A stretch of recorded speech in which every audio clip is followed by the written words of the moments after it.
दोस्तों अब हम ये तो जानते हैं कि भाई इंडियन नेशनल कांग्रेस के हर साल के अंतिम महीने में दिसंबर के आसपास एक सेशन होता था। तो यहाँ पे कांग्रेस के अंदर दो सेशन बड़ा इंपॉर्टेंट है, उसको याद रखना है।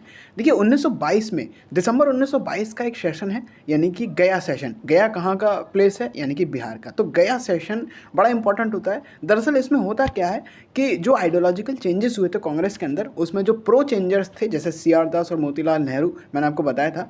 तो ये लोग क्या करते हैं गया सेशन के अंदर, वो क्या करते हैं अपना जो मत है वो रखते हैं और अपने रेजोल्यूशन पास करते हैं। ठीक है, CR दास और मोतीलाल नेहरू। बट आप देखोगे यहाँ पे जो नो चेंजर्स थे, जो नो चेंजर्स थे, जो चाहते थे कि ऐसा कुछ भी नहीं होना चाहिए, है ना, जैसा हम जैसा हमारा चल रहा था वैसे कंटिन्यू हम इसी प्रकार से चलेंगे।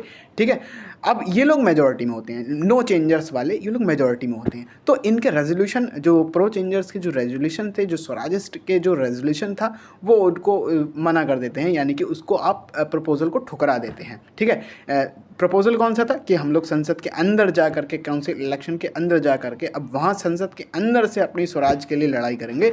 बट ये प्रपोजल को ठुकरा दिया जाता है। अब ठुकराने के बाद होता क्या है, जैसे कि CR दास और मोतीलाल नेहरू जैसे जो लोग हैं वो भाई कांग्रेस से रिज़ाइन कर देते हैं, यानी कि वो बाहर निकल जाते हैं और अपनी एक नई पार्टी बनाते हैं जिसको हम लोग कहते हैं कांग्रेस खिलाफत स्वराज पार्टी। बड़ा इंपॉर्टेंट है, इसलिए गया सेशन यहाँ पे इंपॉर्टेंट हो जाता है।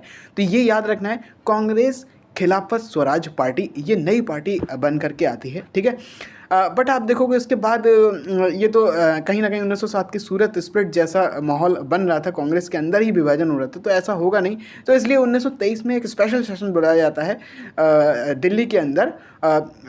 स्पेशल सेशन 1923 में, सितंबर 1923 की बात है, ये सेशन बुलाया जाता है। अब इसमें क्या होता है, ठीक है,